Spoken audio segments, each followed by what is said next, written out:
కొంతమంది BJP BRS గొంతుకలై మాట్లాడుతున్నారంటూ MLC Teenmaar మల్లన్నపై మంత్రి సీతక్క విమర్శలు గుప్పించారు. ఈ రోజు తేన్మార్ మల్లన్న మీడియా సమావేశం నిర్వహించి కాంగ్రెస్ ప్రభుత్వంపై విమర్శలు చేశారు. ఆయన వ్యాఖ్యలకు సీతక్క కౌంటర్ ఇచ్చారు.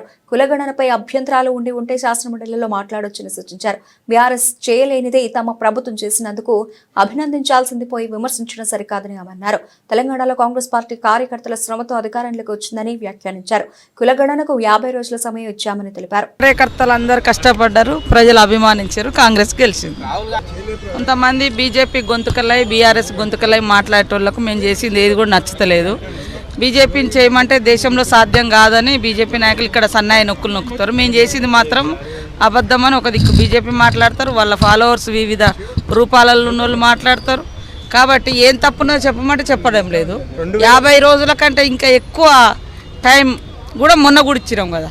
రేపు ఎమ్మెల్సీ మండలి ఉంటాయి కదా, అందులోనే డిస్కస్ చేయమను, లేకుంటే ఎక్కడైనా కూర్చోబెట్టి చెప్పొచ్చు కదా, దాందేముంది.